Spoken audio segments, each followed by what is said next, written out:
মুক্তিযোদ্ধাদের নাতিপুতিরাও পাবে না, তাহলে কি রাজাকারের নাতিপুতিরা পাবে?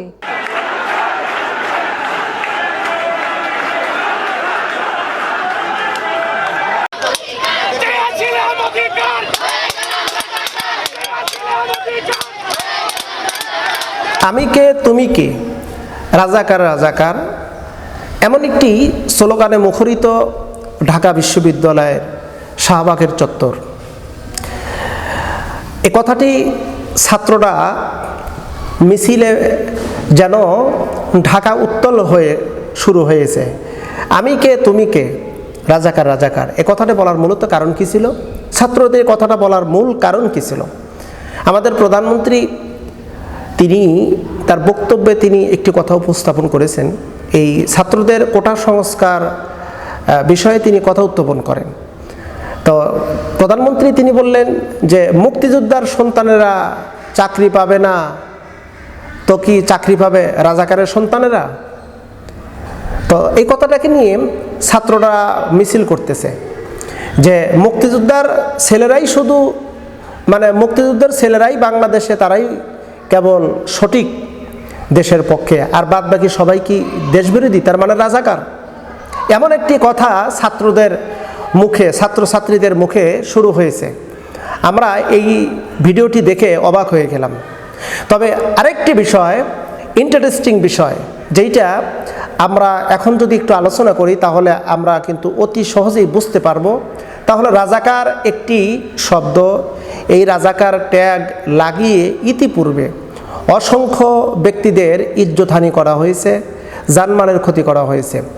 আমরা কিন্তু ভালো করে জানি আমার দেশের প্রগতিশীল যারা আছে তারা হুজুরদের দেখলেই রাজাকার বলে, দাড়ি টুপি দেখলেই রাজাকার বলে, আলেম দেখলেই রাজাকার বলে, হাফিজে কোরআন, কারিউল কোরআন, বক্তা, এক কথা নামাজি ব্যক্তিদেরকে দেখলেই রাজাকার বলে গালমন্দ করে, আমাদেরকে রাজাকার বলে গালমন্দ করে।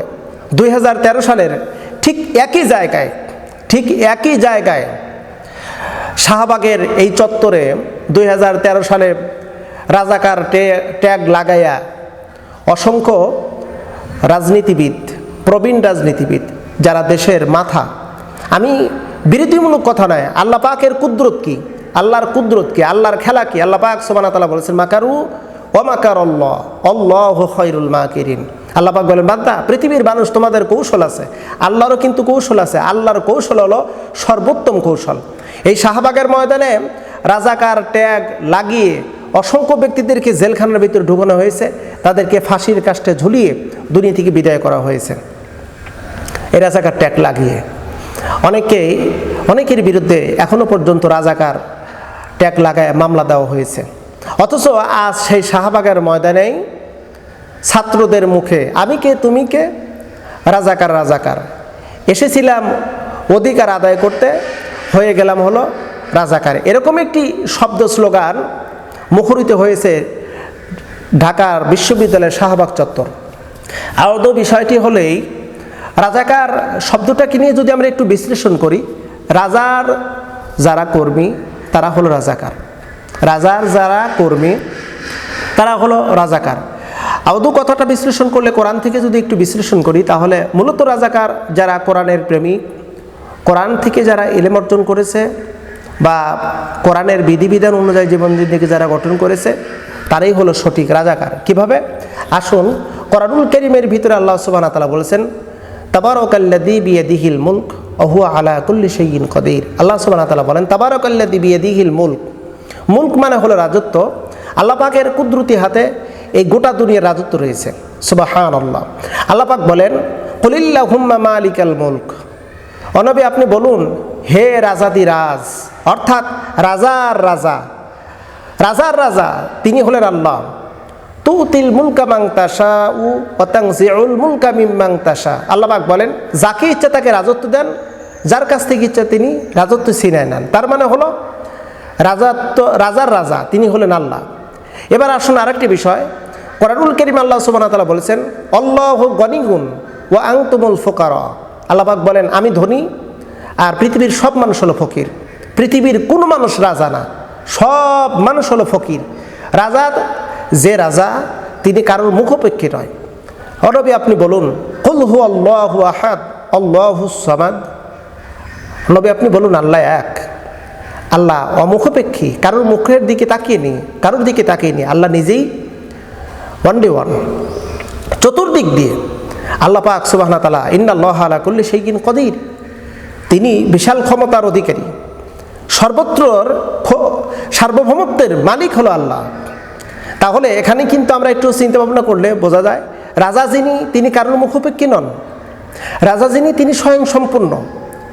পৃথিবীর যত মানুষ আছে সমস্ত মানুষকে আল্লাহ পাক সুবহানাহু ওয়া তাআলা বলেছেন ফকির বলেছেন। আল্লাহ পাক বলেছেন ওয়াং তুমুল ফুকারা, তোমরা সবাই ফকির, একমাত্র ধনী হলো আল্লাহ। তাহলে আল্লাহ পাকের দেওয়া বিধান কোরআনুল কারীম, আমরা জানি রাজার যেই নীতি হয় ওই নীতিটার নাম হলো রাজনীতি, ওই নীতিটার নাম হলো রাজনীতি। রাজার যেই নীতি হয় সেই নীতির নাম হলো রাজনীতি। আর রাজাকার হলো কারা? যারা রাজার কথা নিয়ে যারা চলবে, রাজার কথা মতো জীবন জিন্দিগি গঠন করবে, তারা হবে রাজাকার। আদৌ যারা কোরআন সুন্নাহ অনুযায়ী জীবন জিন্দিগি গঠন করে তারা হলো এক নম্বর রাজাকার। তবে এই রাজাকারগুলো হলো কোন রাজার? আল্লাহর দলের, হিজবুল্লাহ আল্লাহর দলের রাজাকার। তারপরেও যেই ঘটনাটি যেই রাজাকার বলে উপাধি দেওয়া হয় সেটা হলো পাকিস্তানির দোসর যারা ছিল তারা রাজাকার। পাকিস্তানির দোসর ওই ৭১-এর সময় যারা ওই পাকিস্তানিদের পক্ষ নিয়ে যারা চলছে, পাকিস্তানের পক্ষ নিয়ে আমার বাংলাদেশের নিরীহ মানুষদের উপর অত্যাচার করেছে, নারী শিশুদেরকে নির্বিচারে হত্যা করেছে, নারীদের ইজ্জত নষ্ট করেছে, বাড়িঘর যারা ভাঙচুর করেছে, এই মিলিটারিরা, পাকিস্তানি মিলিটারিরা, তাদের পক্ষ যারা নিয়েছিল তারা হলো রাজাকার। কথাটা আমরা ভালো করে বুঝি। পাকিস্তানিদের পক্ষে যারা নিয়েছিল তদানীন্তন সময় ৭১-এর সময় যারা পাকিস্তানিদের পক্ষ নিয়েছিল তারা হলো রাজাকার। তবে হ্যাঁ, এই শব্দটা এখন ওই পাকিস্তানিদের পক্ষ নিলেই যে সে রাজাকার তা কিন্তু না। আমরা এখন দেখতে পাচ্ছি যে ২০-২৫ বছর বয়সের মানুষকেও রাজাকার বলে। অথচ যখন বাংলাদেশ স্বাধীনতা পায়, স্বাধীনতা লাভ করে, সেই সময় থেকে এই সময় পর্যন্ত ৫০-৫২ বছর পার হয়ে গেছে, ৫০+ বছর পার হয়ে গেছে। যার জন্ম হলো ২০০০ সালে সেও রাজাকার।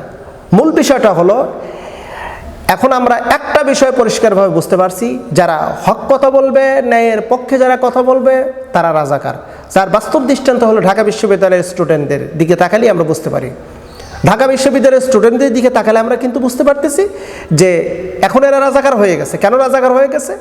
তাদের অধিকার যখন দাবি করেছে, আমাদের অধিকার আমাদেরকে ফিরিয়ে দিন, আমরা বিসিএস ক্যাডার হচ্ছি, আমরা লেখাপড়া করে অনার্স মাস্টার্স কমপ্লিট করতেছি, আমরা এত লেখাপড়া করতেছি, উচ্চতর ডিগ্রি অর্জন করতেছি, আমাদের তো চাকরি হচ্ছে না, আর আমাদেরকে দিয়ে দিচ্ছেন কি?